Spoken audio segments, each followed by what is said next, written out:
Whoa.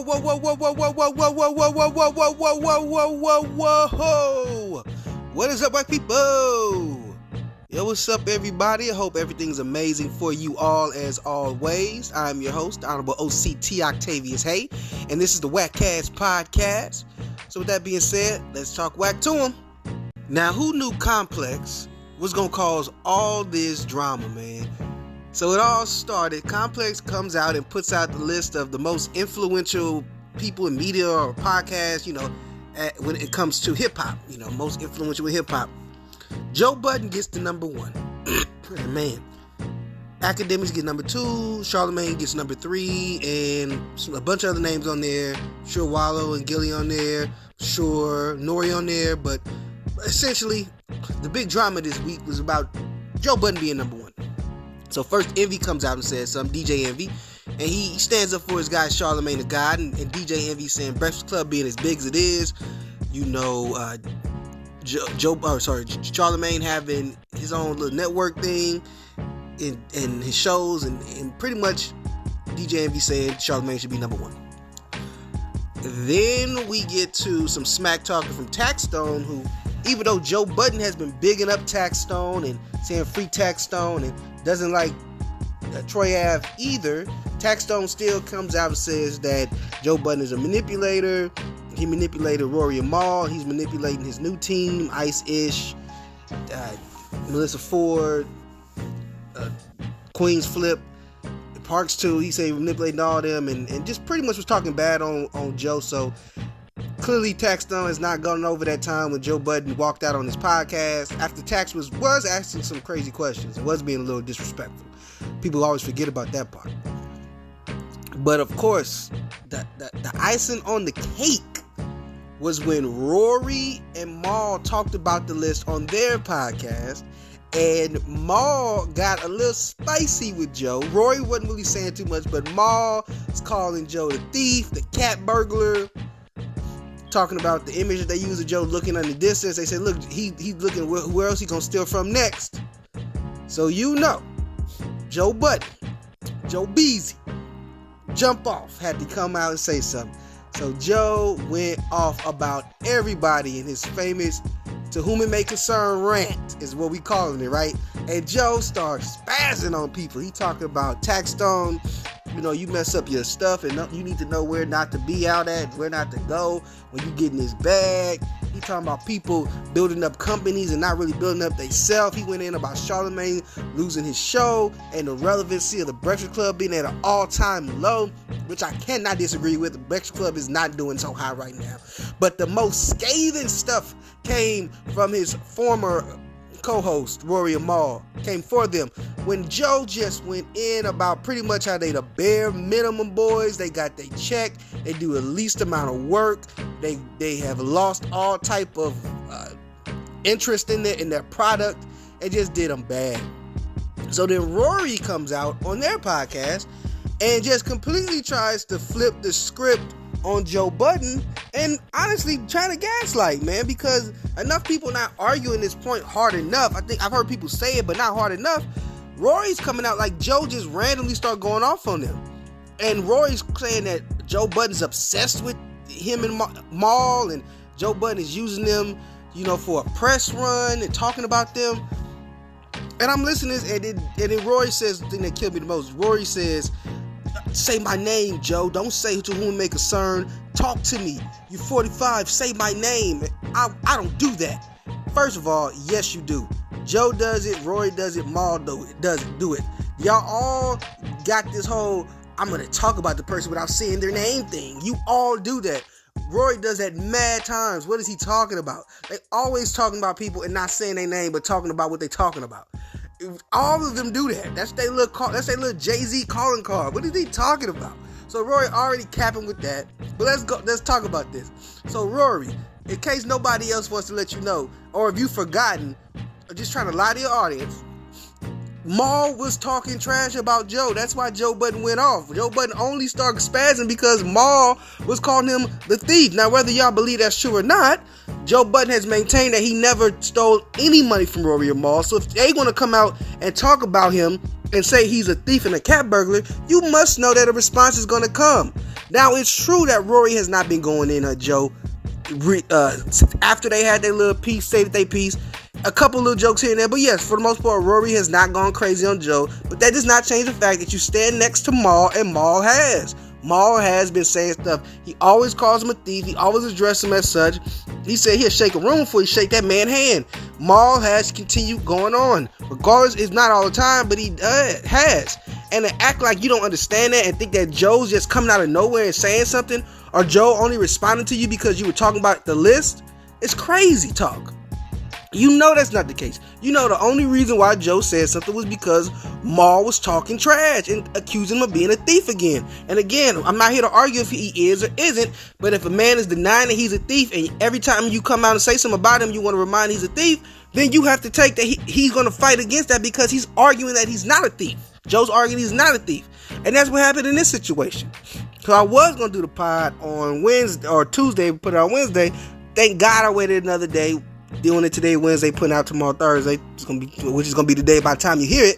It's because Joe had to come out and say some more stuff. And Joe just pretty much obliterated these dudes and told them, look, y'all podcast is trash. Y'all, it just furthermore into what he meant by a lot of stuff he was saying, talking about how, you know, they holding microphones instead of using microphone stands. They got all this crazy stuff in the background, like coffee makers and stuff like that. Talking about all the cables and wires that be left all over the place. And just talk about how overall they don't try to put as much of an effort to make a good podcast. Broke down how Rory ended up leaving the studio that they were using to make the podcast because they didn't like how his dog was acting, which mirrors a lot of stuff we heard about Rory's dog pooping and stuff all in the house. I think over when they were at Parks or whenever, if Joe had already got a studio at that point, if they were still at Parks' house. Pretty much Rory picked the dog and they left from that location.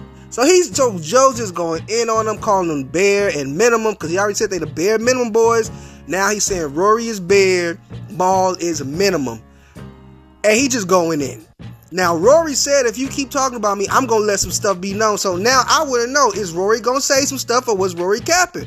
Was it a bluff and Joe called it, or do Rory really got some dirt on Joe? And if Rory got some dirt on Joe, is this going to make Joe shut up, or does Joe got more dirt on them?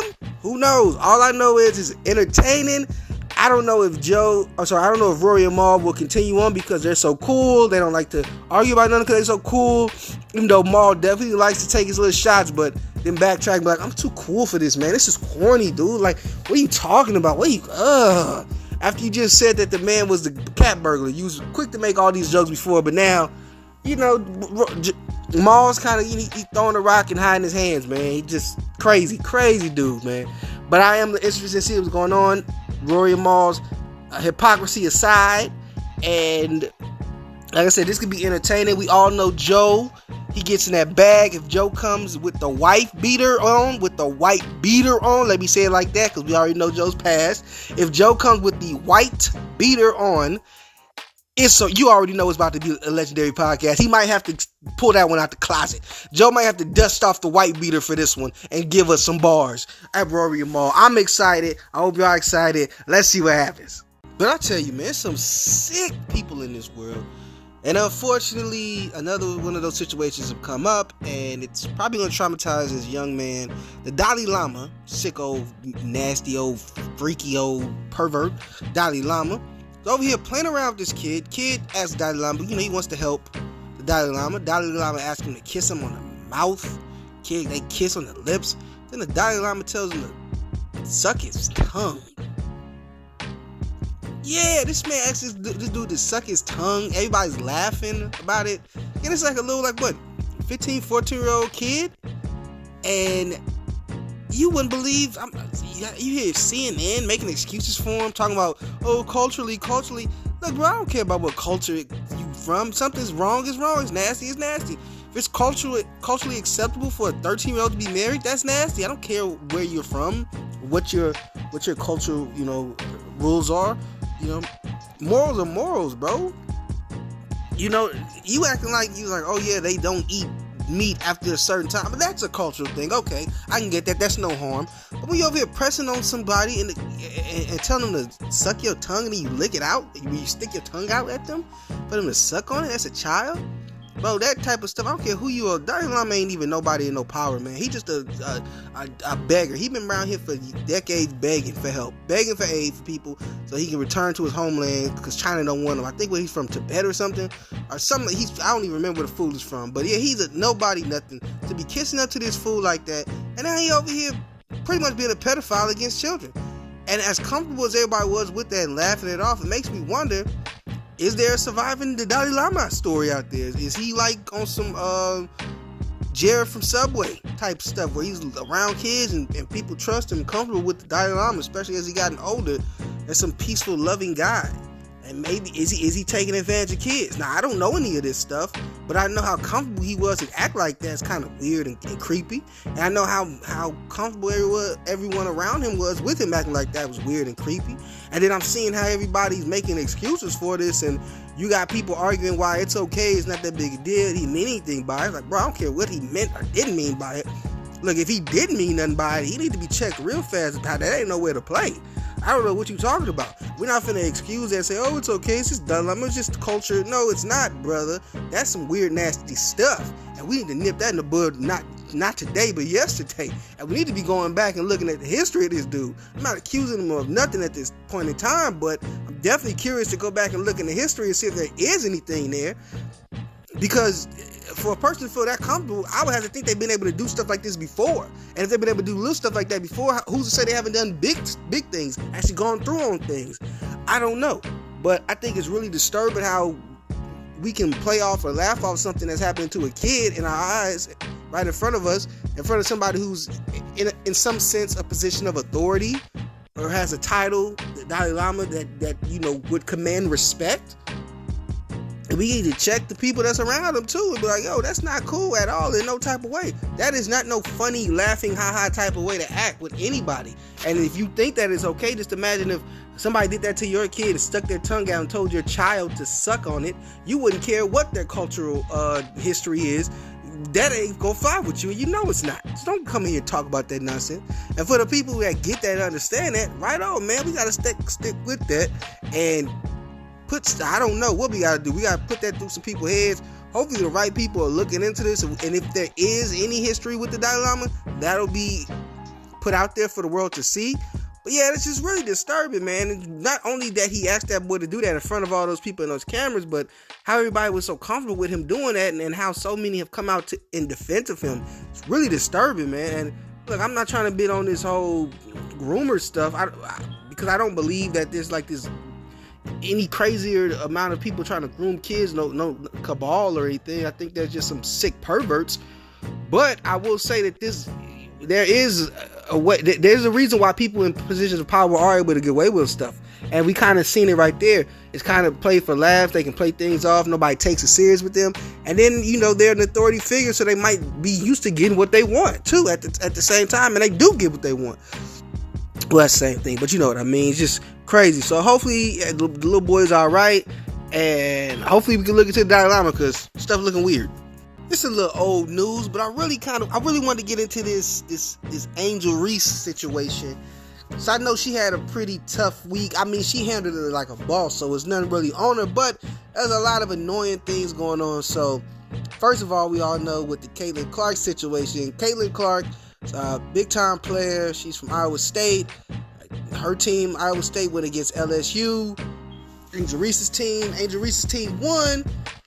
But the story of the NCAA tournament that year was Caitlin Clark and how great she was, and how she would, taunt players and talk stuff, and she'd do the "you can't see me," the John Cena hand in the face thing, from Tony Yayo, who's the originator, but more people associated with John Cena. But she would do that and tell players to shut up and talk about how many points they down by and all type of stuff. Caitlin Clark would do this. The white girl Caitlin Clark, and everybody loved it. They loved how fierce she was. They loved how she talked stuff, how she backed it up on the court. It was all great. It was all gravy. It was good. Until it backfired against her. Then Angel Reese, a little black hood girl, comes out and does it back to her. Does it "you can't see me," points to the ring finger, saying they got the ring, unless you just beat Iowa State. Angel Reese is the winner, Caitlin Clark's the loser. Now all of a sudden, You get the dude from Barstool Sports. What's his name? David Portnoy or whatever his name. David Portnoy. I think that is David Portnoy calling Angel Reese, tweeting out she's a classless piece of sugar honey iced tea.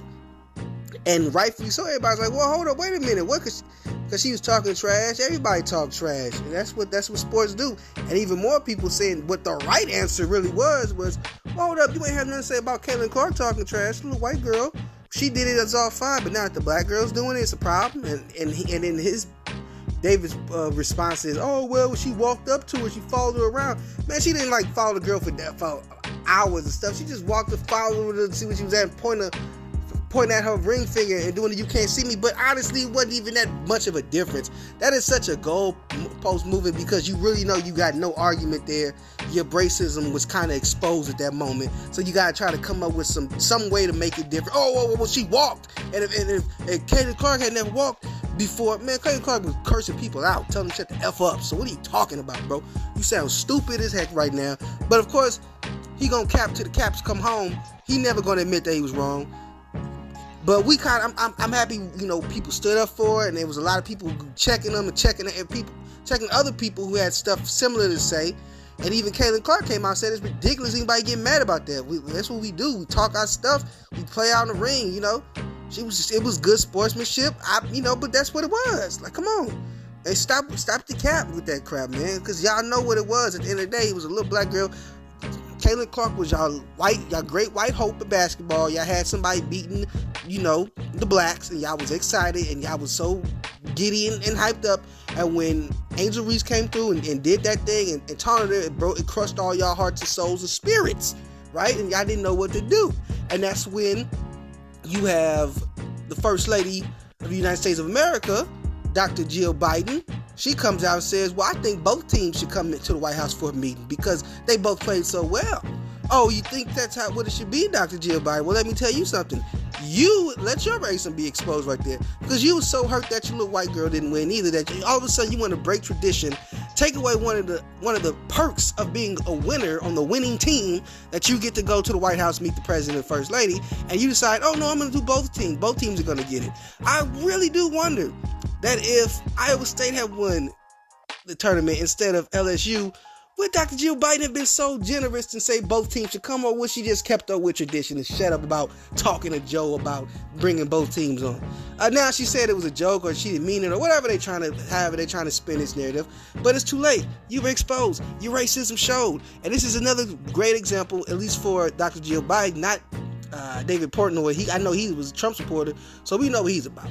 But it's not just conservatives. There are liberals too, who at the back of their mind, no matter how great they sound, how they try to say the right thing, and that they believe in equality, there's a lot of them that don't. And Dr. Martin Luther King Jr. himself said, watch out for them liberals, man.